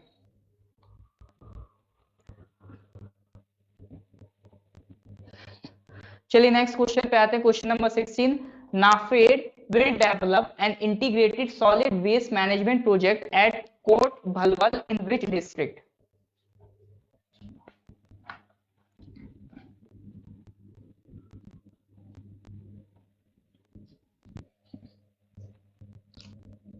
क्वेश्चन 16, नाफेड क्या है, एक एग्रीकल्चर का कोऑपरेटिव फेडरेशन है। जैसे आपका जो लोग एग्रीकल्चर में अनाज वगैरह या क्रॉप्स वगैरह उगाते हैं, तो उसको प्रोक्योर करने के लिए, खरीदने के लिए एक कोऑपरेटिव ग्रुप बना रखा है, उसको हम कहते हैं नाफेड। तो नाफेड क्या कर रहा है, एक integrated solid waste management programme develop कर रहा है। एक जगह का नाम है कोट भलवल। तो कोट भलवल किस डिस्ट्रिक्ट में है, ये आपसे पूछ रहा है। Integrated solid waste management programme में क्या होगा, इसमें इनका टारगेट रहेगा कि जितना भी वेस्ट है आप उसको कलेक्ट करेंगे, उसको कलेक्ट करके उसको एक प्लांट में लेके जाएंगे, उस प्लांट में उसको हम डिस्पोज ऑफ करेंगे। ठीक है, अलग अलग सॉलिड वेस्ट को अलग करेंगे, ड्राई वेस्ट जो आपका ड्राई होता है वेस्ट उसे अलग करेंगे, और जो वेट होता है उसे अलग करेंगे। उसमें से जो भी पोर्शन होगा उसको हम फिर से डिस्पोज ऑफ करेंगे। तो रीयूज, रिसाइकल, इस तरह की कहानी उसमें चलती रहेगी। तो वो सब आपका किसमें होता है, सॉलिड वेस्ट मैनेजमेंट प्रोजेक्ट में। वो अपने मतलब का नहीं, अपने मतलब का क्या है, ये किस डिस्ट्रिक्ट में लग रहा है। तो 16 का करेक्ट आंसर इज डी। अभी जम्मू की बात हो रही, तो जम्मू से रिलेटेड एक सवाल हमने पहले भी डिस्कस करा था कि जहां पर वहां की म्युनिसिपल कॉर्पोरेशन ने क्या प्लान किया है, यूएनईपी के शायद साथ मिलकर, क्या है शायद ऐसा क्वेश्चन हम पहले भी डिस्कस कर चुके हैं कि घर से बिल्कुल जो भी कूड़ा है आपका वो उठा लिया जाएगा। तो अब जम्मू को बिल्कुल प्लास्टिक फ्री बनाने की बात चल रही। प्लास्टिक फ्री मतलब प्लास्टिक वेस्ट को बिल्कुल हटा देना है वहां से। तो ये जम्मू से रिलेटेड एक फैक्ट हम पहले भी डिस्कस कर चुके हैं, तो उसको दोनों को मिला के पड़ेगा। अब चलिए नेक्स्ट क्वेश्चन पे आ रही है, विच institution started India first amputee clinic. ये पुराना आ गया, कहीं से पुराना रिपीट हो गया। हाँ, डोर गार्बेज कलेक्शन की हमने बात करी थी। Waste product speaking on door step की हम बात कर चुके हैं। तो क्वेश्चन नंबर 17 तो पुराना आ गया, ये इसका आंसर तो डी है, ये हम लोग पहले भी डिस्कस कर चुके हैं, तो इसको तो हटाना पड़ेगा। ये देखिए, इसी तरह से आपको आंसर्स मिल जाएंगे। जो करेक्ट आंसर होगा वो जैसे ये बोल्ड दिख रहा है ना, डी ऑप्शन, डी कहाँ है, डी हाँ ये। तो डी ऑप्शन जो आपको जैसे बोल्ड दिख रहा है, इसी तरह से आपको दिखेगा सब कुछ। तो करेक्ट आंसर इज डी। कर चुके हैं लास्ट क्लास में। Question number 18, national dolphin research centre which is India first dolphin research centre किस सिटी में सेटअप हो रहा है। क्वेश्चन नंबर 18 इंपॉर्टेंट है। क्यों, क्योंकि ये इन्वायरमेंट से रिलेटेड है। यहाँ पर डॉल्फिन्स को सेव करने के लिए रिसर्च सेंटर बनाया जा रहा है। डॉल्फिन्स की भी आबादी कम होती जा रही है, तो डॉल्फिन्स को सेव करने के लिए एक नेशनल डॉल्फिन रिसर्च सेंटर बनाया जा रहा है। तो वो पूछा है कहाँ बनाया जा रहा है, तो उससे रिलेटेड बातें याद रखिए। तो कहाँ बनाया जा रहा है, पटना। हाँ बहुत बढ़िया, करेक्ट आंसर इज आपका 18 का D. Correct answer is Patna. Dolphin research centre कहाँ बनाया जा रहा है आपका, पटना में बनाया जा रहा है। अच्छा, national aquatic animal of India बता दें आप? इंडिया का नेशनल एक्वाटिक एनिमल बताइए। नेशनल एक्वाटिक एनिमल इंडिया का क्या होगा, जल्दी से करेक्ट आंसर बताइए। हाँ बढ़िया, डॉल्फिन है, पूरा नाम है इसका गैंगेटिक डॉल्फिन। ये डॉल्फिन फ्रेश वाटर में रहती है, ये ब्लाइंड होती है, देख नहीं पाती, तो जो आपका यूवी रेज है उनकी मदद से ये ट्रैवल करती हैं आपका। और ये इनको साउंड वगैरह से बहुत प्रॉब्लम है, आप या कह सकते हैं नॉइज डिस्टर्बेंस से बहुत प्रॉब्लम है। जैसे कि आपका जो ओशियन होता है, ओशियन का ऊपर का पानी फ्लो करता रहता है, तो उसे कहते हैं ओशियन करंट। तो इस तरह की जो करंट्स होती हैं, ये लोग इनसे बच के रहना चाहती हैं, इसलिए कभी भी इनको जब भी खतरा लगता है तो वो डीप डाउन द सी चली जाती हैं। तो फ्रेश वाटर में भी डॉल्फिन होती हैं और सलाइन वाटर में भी होती हैं, बट हम जिस डॉल्फिन की बात करें वो फ्रेश वाटर डॉल्फिन है। नाम है आपका गैंगेटिक डॉल्फिन, और ये इंडिया का नेशनल एक्वाटिक एनिमल है। ये भी सवाल बहुत आराम से आ सकता है जीके का, national aquatic animal of India dolphin. ठीक है, तो इसका नाम याद रखिएगा, national aquatic animal of India कौन है, गैंगेटिक डॉल्फिन है। और इसी को प्रोटेक्ट करने के लिए हम एक नेशनल डॉल्फिन रिसर्च सेंटर बना रहे हैं। कहां पर बना रहे हैं, बिहार में, पटना में बना रहे हैं, क्योंकि पटना गंगा नदी मिलेगी वहां पर, और काफी ज्यादा अराउंड 1500 प्लस माना जाता है डॉल्फिन आपको उस एरिया में, बिहार वाले एरिया में मिल जाती है। इसीलिए उनको प्रोटेक्ट करने के लिए हम एक नेशनल डॉल्फिन रिसर्च सेंटर की स्थापना कर रहे हैं।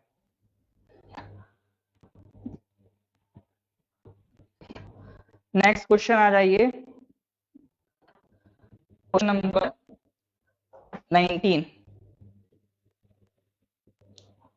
क्या है? एनआईसी ने एक अभी रिसेंटली ऐप बनाई थी व्हाट्सएप के अल्टरनेटिव में, क्या नाम है उसका?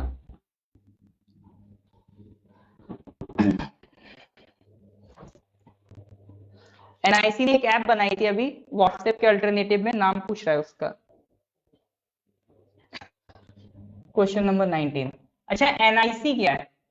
एनआईसी मतलब national informatics centre, national informatics centre. ये कह सकते हैं ये सरकार का साइबर कैफे, सरकार के सारे डिजिटल काम यही करता है एनआईसी। और ये किसके अंडर आता है? मिनिस्ट्री ऑफ इलेक्ट्रॉनिक्स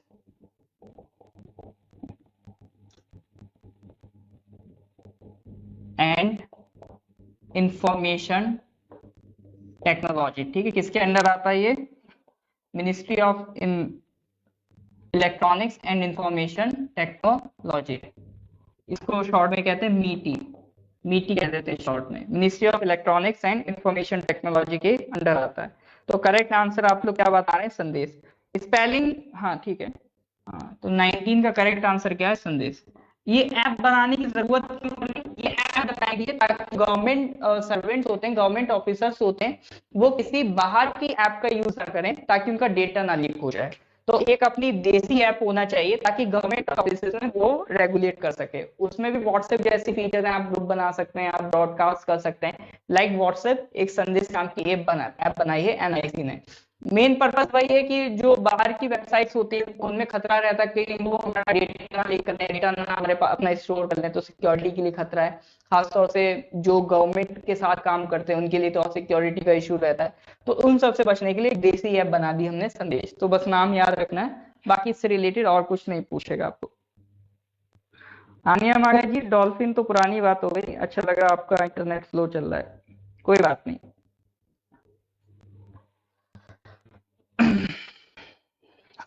तो क्वेश्चन नंबर 19 का करेक्ट आंसर क्या है आपका? सी, संदेश। 20 बताइए।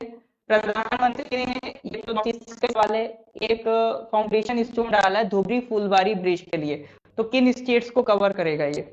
किन स्टेट्स को कनेक्ट करेगा? करेक्ट आंसर बताइए। ये तो नॉर्थ ईस्ट का ही सवाल है, ये तो आपसे बनना चाहिए। तो पूरे जोश और हवास के साथ इसका जवाब दीजिए। इस क्वेश्चन का आंसर, क्वेश्चन क्या है? धुबरी धुबरी फुलबरी ब्रिज। हाँ, धुबरी फुलबरी ब्रिज किन स्टेट्स को कनेक्ट करा? ये राकेश सॉरी, इसमें भी गूगल देखने की जरूरत पड़ रही है क्या किसी की? ओह, सही कह रहे हैं आप। इसमें एक्चुअली आंसर ऑलरेडी मार्क्ड है, आंसर ऑलरेडी मार्क्ड है, कोई बात नहीं। Question number 20 correct answer is G, Assam और मेघालय को कनेक्ट करेगा। और जब ये बन जाएगा तो इंडिया का सबसे लंबा ब्रिज यही होगा। आसाम और मेघालय को कनेक्ट करेगा आपका धुबरी फुलबरी ब्रिज। और जब ये बन के कंप्लीट होगा ना तो ये इंडिया का सबसे लॉन्गेस्ट ब्रिज होगा। अच्छा, ये किस नदी पे बन रहा है ये बता दीजिए। ये आसाम एंड मेघालय है, बिडिंग टाइम। ये कंप्लीट कब होगा ये भी बता दीजिए। ओ सॉरी, कंप्लीट छोड़िए, कंप्लीट छोड़िए, ये बताइए ये किस नदी पर है?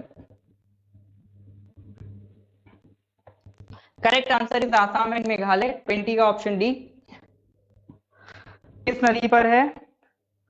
शेषलमेन कह रहे हैं, ताजसू कह रहे हैं, सालन कह रहे हैं, ब्रह्मपुत्र। All right. तो ये किस नदी पे बना है? ब्रह्मपुत्र नदी पे बना है। ठीक है, नदी का नाम ब्रह्मपुत्र। बढ़िया।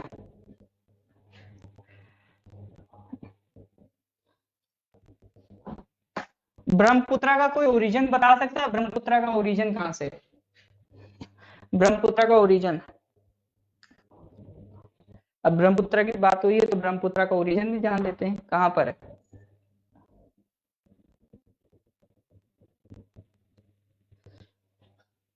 कोपिंग जी, आपने तो स्पेलिंग ही बदल दी, ब्रह्मपुत्र। तिब्बत है, ठीक है, तिब्बत। माउंटेन कौन से माउंटेन है? तिब्बत तो है आंसर। यालुंग सांगपो उसका नदी का नाम है जहाँ तिब्बत से निकलती है। कौन से माउंटेन से निकलती है? पर्वत कौन से हैं? ग्लेशियर और पर्वत? नहीं लिख देता हूँ। कैलाश माउंटेन्स है, ठीक है, कैलाश माउंटेन्स है।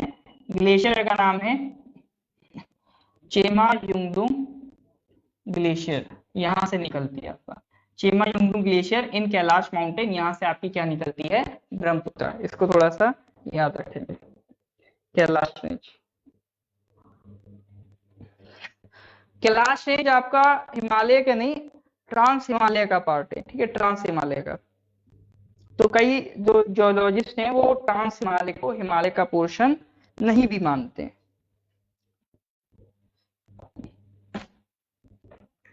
चिन्मय ग्लेशियर ट्रांस हिमालय।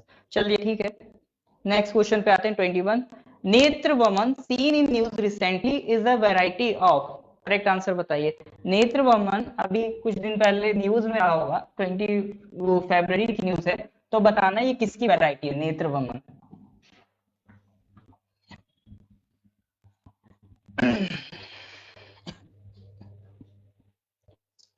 नेत्र वमन किसकी वैरायटी है, जल्दी से बताइए। Apple, cashew, almond, pine Apple? सोई तो नहीं, कोई सो गया हो? जो लोग भी सो गए हो दीवार में लगा वापस आ जाइए, वापस आ जाइए। जो लोग भी सो गए हो वापस आइए। करेक्ट आंसर बताइए। Apple, cashew, almond, pine Apple, किसकी वैरायटी है ये? बढ़िया। तो ज्यादातर लोग आंसर क्या कह रहे हैं? कैश्यू कह रहे हैं आंसर।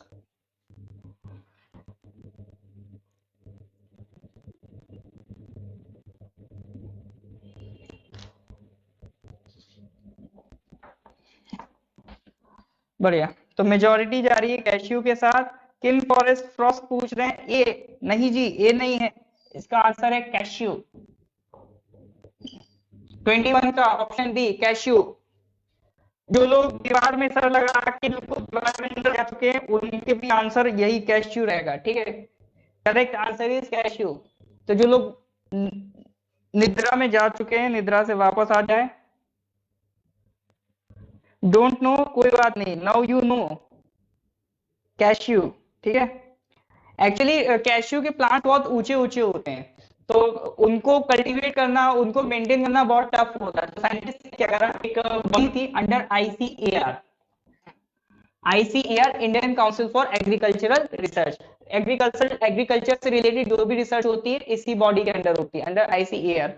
तो इसके अंडर एक रिसर्च हुई थी, उन्होंने क्या करा, एक नई स्पीसी बना दी, एक नई वैरायटी बना दी कैश्यू प्लांट की, जो कि हाइट कम रखती है। अब कम हाइट रखती है तो उसे आप अपने गार्डन्स में भी लगा सकते हैं, इजीली उसको मेंटेन कर सकते हैं। वरना जो आपके कैश्यू प्लांट्स हैं वो 15-15 फीट, 15-15 फीट तक लंबे निकल जाते हैं, तो इसीलिए उनको मेंटेन करना मुश्किल हो जाता है। कोशिश करूंगा सांगलीला जी रात में पीडीएफ शेयर कर दूं, मोस्ट प्रोबेबली रात में ही शेयर कर दूंगा, ठीक है, क्योंकि दिन का मुझे भी झंझट हो जाता है। अभी तो फिलहाल देखिए यहाँ से जब भी हमें खाना खाने जाना होता है उसके बाद हम आते ही आपका पीडीएफ शेयर कर देंगे। बढ़िया। तो कैश्यू की एक वैरायटी है नेत्रवमन, ठीक है, याद रखिएगा कैश्यू की वैरायटी है नेत्रवमन। क्यों बनाएगी? क्योंकि कैश्यू के प्लांट बहुत ऊंचे ऊंचे होते हैं, कल्टीवेट करना मुश्किल होता है, मेंटेन करना मुश्किल होता है।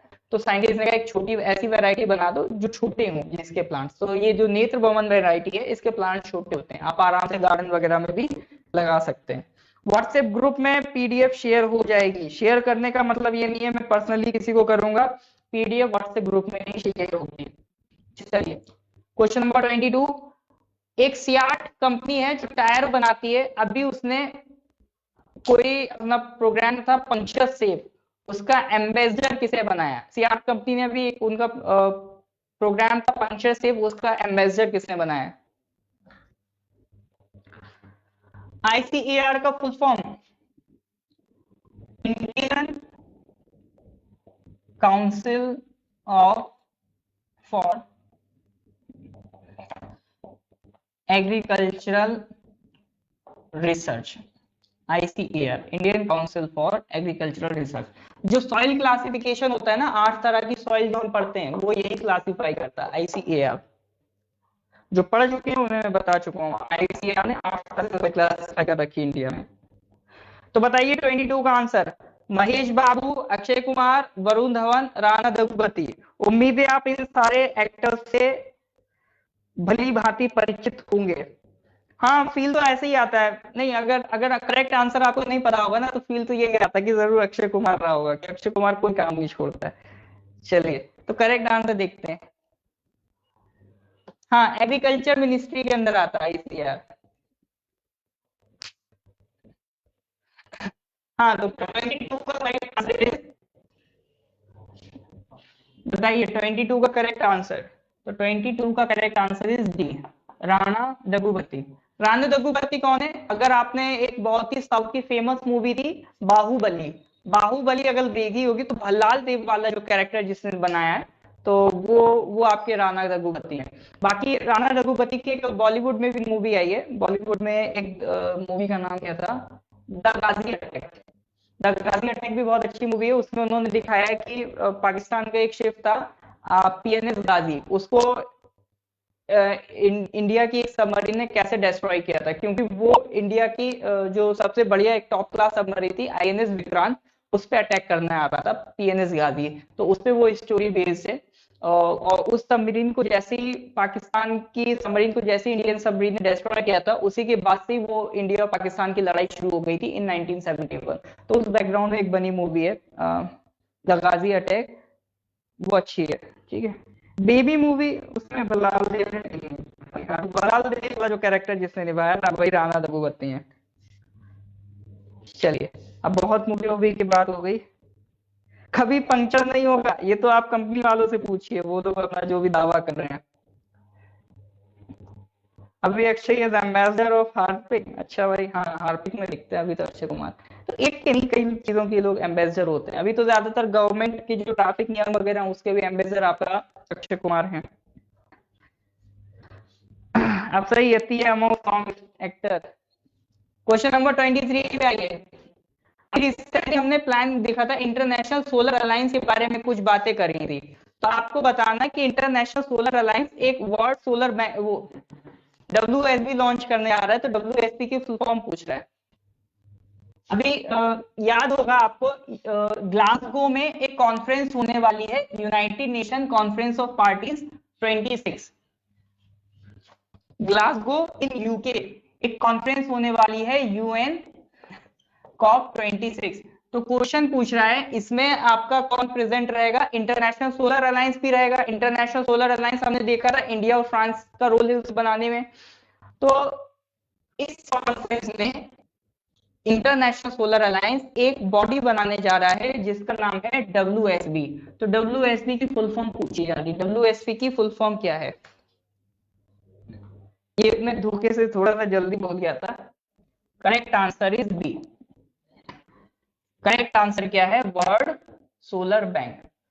मतलब आपको सोलर एनर्जी से कोई लोन वोन चाहिए होगा, तो ये वर्ल्ड सोलर बैंक आपको प्रोवाइड करेगी। तो ये इंडिया लॉन्च करना चाहता है world solar bank in UN COP 26। World solar bank का टारगेट यही रहेगा, सोलर एनर्जी को प्रमोट करना है ज्यादा से ज्यादा, क्योंकि सोलर एनर्जी प्रमोट होगी तो हम अपने एनवायरमेंट को प्रोटेक्ट कर पाएंगे फ्रॉम कार्बन एमिशन, क्योंकि सोलर एनर्जी में आपका कार्बन एमिशन नहीं होता है।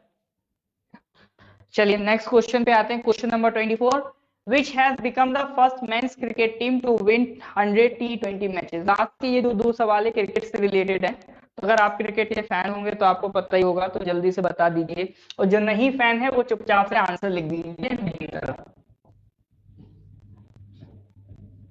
चलिए, हाँ जो भी क्रिकेट लवर्स हो करेक्ट आंसर बताइएगा। तो फर्स्ट मेंस क्रिकेट टीम, कौन सी ऐसी फर्स्ट मेंस क्रिकेट टीम है जिसने 100 T20 मैचेस जीत लिए हैं?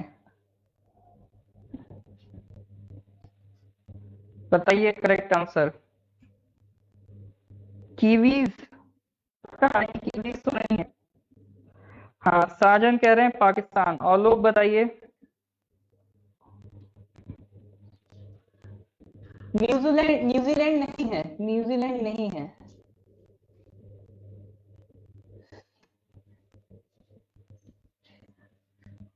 न्यूजीलैंड नहीं है। और लोग क्या कह रहे हैं इसमें, क्या कमेंट नहीं आ रही है? ओपन कह रहे हैं पाकिस्तान, और लोग बताइए सी ऑप्शन। श्रीलंका है भी क्या ऑप्शन बचा है? फोन में कमेंट आना बंद हो गए। Let me reload it again.